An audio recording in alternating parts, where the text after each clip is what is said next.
ฝากได้หรือสบายดีทานพิซซ่าเดินทางกำลังจะเดินทางอีกแล้วพี่น้องสบายดีเพราะว่าเริ่มเย็นทางเย็นครับสบายดีFC ทั้งหลายที่เข้ามารับชมรับฟังติดตามขอบใจติดตามต้องเหียนอย่าลืมกดไลค์กดแชร์แล้วก็แล้วกำลังจะออกเดินทางไปลินว่ามีหยังเสืออันนี้มันก็บ่เห็นแถวน้ำผมเป็นเวียงอะไรที่มาไปลินแถว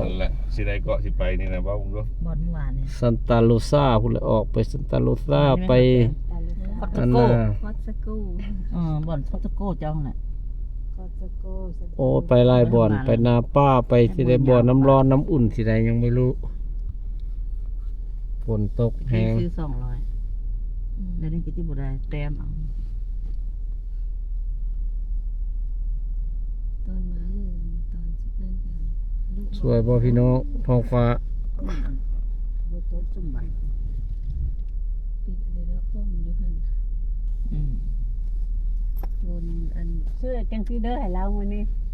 เราบ่มักเนาะเราเลือกเอาแล้วว่าเราได้บ่ว่าเสื้อกระเป๋าพายนะเราลงบ่แม่นว่าให้เอาแบบนี้ดอกแล้วว่าเราก็จะเราซื้อเลือกพายซื้ออันนั้นนี่นะบ่แม่นว่าแบบนี้ให้เราเลือกเอา Keep right. Take a slight right turn onto Calistoga Street. สวยมากเลยพี่น้องวิวงาม In about 15 miles, turn right onto Tubbs Lane. กำลังเดินทางไปเพิ่นบอกไปใช่แดดนี่ไปบ่อน้ำร้อนเนาะบ่อน้ำร้อนไปแล้วเขาบ่ถ่ายจักรวาลเขาห้ามถ่ายจักรวาลสิจะไปจักรวาลเป็นเล่นนึงพี่วินจะเป็นอันมีคบเบอร์ซะว่าจังได๋ก็อันเขาว่าจังได๋ก็ยูทูบเบอร์เอาลงไปสิมันอันนั้นจะมันเงียนโพดมันเงียนพุ่นนะมึงอากาศพุ่นนะธรรมชาติงามได้ธรรมชาติให้FC ดูตอนนี้กำลังเดินทางไปบ่อน้ำร้อน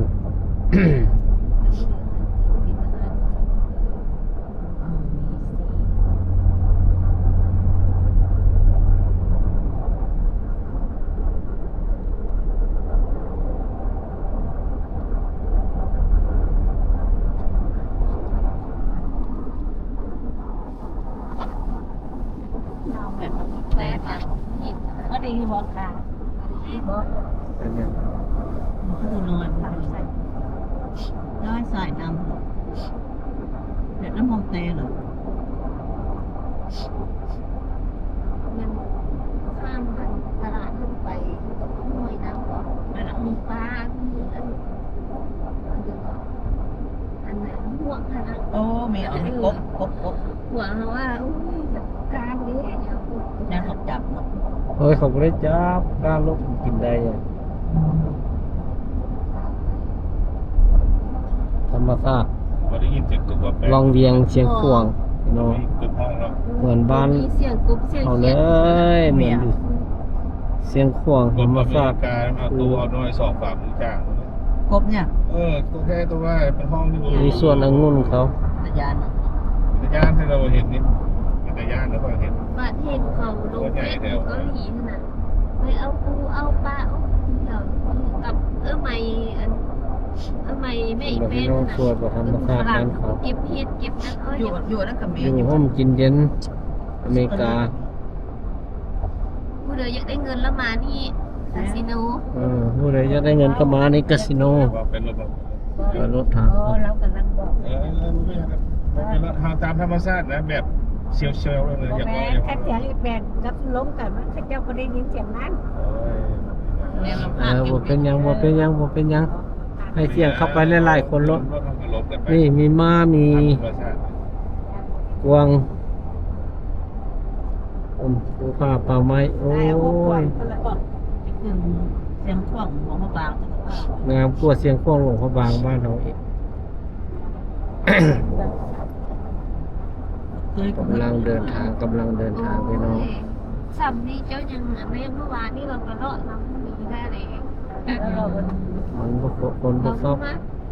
อยู่บ้านกันวันอันนั้นอันนี้จะพาลูกไปลิ้น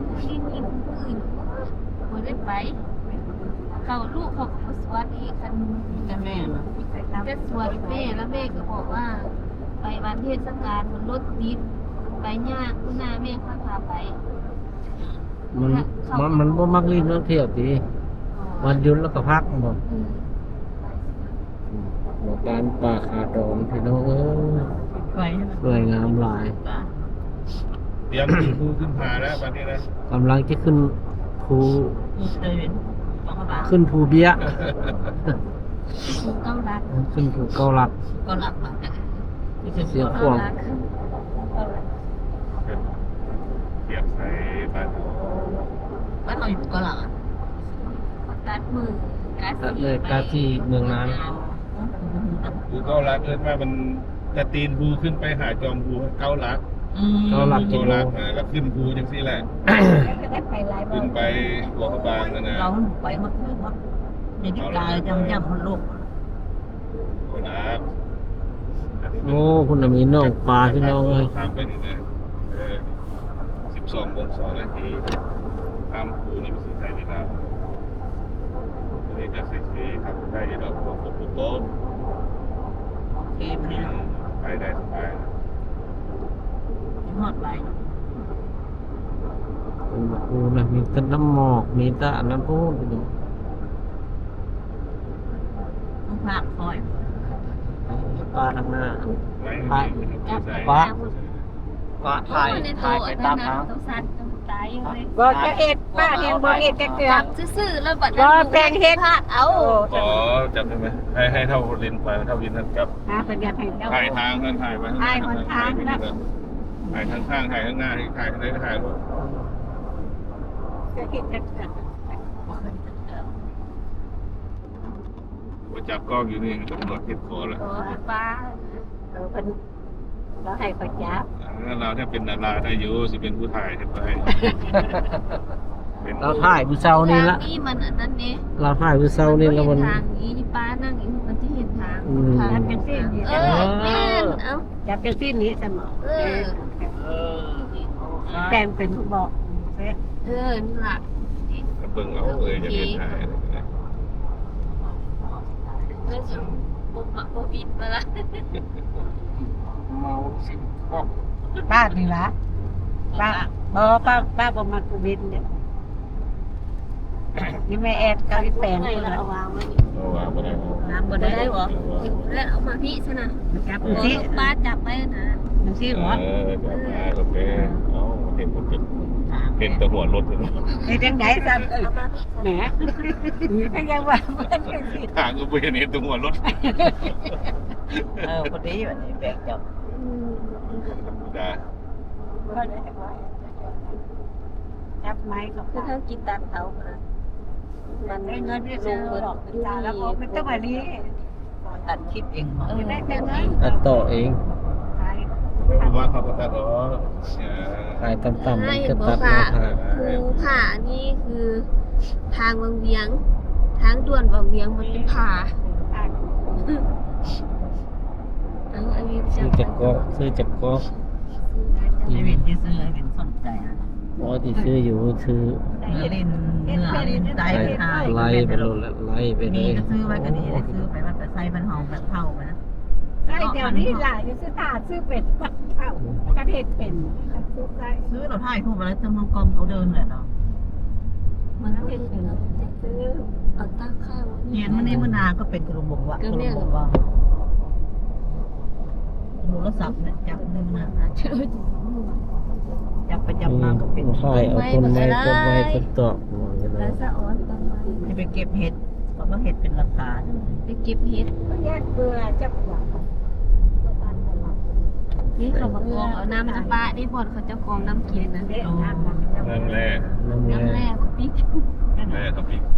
น้ำธรรมชาติ เดินหน้าเอากระร้อนมาน้ำมาใส่ เป็นรถที่นอน นี่อ่ะ โอ้ย ก็ดีน้ำธรรมชาติน้ำแร่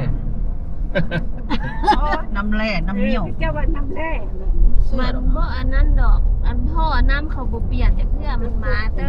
หูตะผ่าจากว่าอันเดิม น้ำมาจากรูจากผ่านนะ อยากเอามาเอิญว่ามีน้ำกิน เอิ้นว่าน้ำแร่ไป เอ แล้ว อจำเป็นกินได้อยู่ ต้องธรรมชาตินะ น้ำธรรมชาติกระเบื้องตะกี้เขาตัก อืม สร้างแล้วไปไว้ให้อุ่นมัน มันก็ กิน จะ มัน มี ก็ยัง เบื่ เย็ อน มันมีเฟื่ออยู่แล้วมันก็เย็นเนาะนี่มันเอาไปสื่อกระตุกไว้มันว่าเย็นน้ำธรรมชาติกินแล้วดี พยายามแต่ไป ว่ามัน ไปขย่อมกายแล้วก็ขยายกล้องเหมือนยันติดอันเนี้ยจีเบา ยังเขาหายอยู่เด้เมื่อกี้นี่ก็มาหายเนี่ย แล้วก็จะให้ไปลิ้นไปยังไงแล้ว อ๋อผู้กินก็กินเท่าไหร่ คือเขาก็กินเกินมันเขาไปลงผมลงปากเห็นก็กินอยู่ เพ นะ ราะว่าเขาก็ถามมันว่าบิ๊กอันเอามาไว้โดนมันบอดขึ้นเป็นแบบบ้านเขาเอาเสื้อให้มันเป็นไก่นะ ใครอ่ะ มันบอกว่าอันนี้น้ำดีน้ำเดี๋ยว รอบการส่ง สร้าง หวยน้ำพี่น้อง ของมักของไก่ของมัน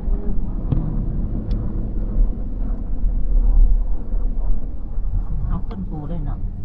เรากำลังขึ้นภู ภูวังเวียงเหรอจะโป่งไอ้สิขี่รถจักรแอนตามภูเนาะบ้านเขาเนาะ โค้งแค่โค้งว่า โค้งทุบศอก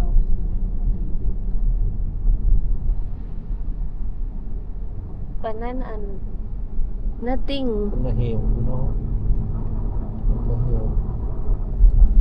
นาติ้งมาเฮ็ดเรียกอยู่ห้านเคยตุกานเราเที่ยวเอาก็ เดี๋ยว อินวานเศร้าก็มือแรงเลิกเนี่ยเราก็มือหน้ามือสนีหัวเราหันมาส่งบางมือก็กลับคืนนะกลับมาเหมือนนั่นจากห้านไปกันจากห้านเขากัน15 นาทีบางมือเราก็คงเอาย่างเลาะไม่มีแต่ข้างเดียวเนี่ย โคกซิ ทางไหนนะบินอาจารย์ป้องทางบอกกับเจ้า ทางโค้งใช่ไหม ตอนนี้ทางมันโค้ง มั พิ น ลึก ร้อย โค แป ต ดโค้งคนตัวเอง 150 โค้งคนตัวนี้นะ เนื้อหลวง มีแต่โค้งเหนือเสียงโค้งเมืองหลวงพี่น้องเอ้ยโค้งบ่เด้อหัวสั้นหัวคอนไว้ โอ้ยอยู่นี่บ่มีหัวสันหัวคอนทางดี พุ่นเลี้ยวบึงลงไปพุ่นมีแต่เหวพี่น้องเอ้ย พอดีอากาศดีไม่ดี เดียวต้นไม้ก็งาม เบิ่งแต่ GPS บอกทางเบิ่งว่าทางโค้งทางเดียว เผ็ดสอบบอกมันให้สวย บ้านงูลอยน้ำหรือว่าตัวเอียนลอยน้ำแบบต่อ วันนี้อากาศมันดี ขนาดเอ้ย จะเริ่มให้จำมาหนักขนาดเนาะ พอดีละไปบ่อน้ำอุ่น อืม แดดออกไปบ่อน้ำอุ่นพอดี อืม ใกล้บ่อน้ำอุ่นนี่ นอนน้ำอุ่นอยู่ข้างหลังอ่ะ กายนะ ตักงั้น กายละบ่อน้ำอุ่นเขาบ่ให้เข้าฝนตก น้ำท่วม ฟ้าแดด น้ำท่วม และบ่อน ฝนตกแล้วเขาบ่ให้เข้าซ้ำบ่ให้อันนักท่องเที่ยวเข้าไปเพราะน้ำอุ่นมัน บ่อน้ำอุ่นเชียงกวง บ่อน้ำอุ่นบ่อน้ำร้อนเนาะอเมริกามันเรียกบ่อน้ำร้อน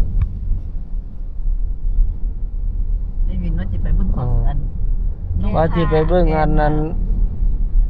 กินนารีลอยน้ำว่าจิไปเบิ่งกินนารีลอยน้ำสิเดไปแล้ว เขาไม่ให้เข้าซ้ำพี่น้อง ได้กลับ ได้กลับมา กินนาฬิแก้ผ้า กินนารีแก้ผ้าลอยน้ำ หมอยหัวข้างล่างนะ มีแตะควยเพือก เดี๋ยวนี้เขาฮอดจอมพูแล้ว ฮอดจอมพูแล้วนี่พี่น้อง ใช่ มอดคลิปด้วยมอดคลิปเราเปิดใหม่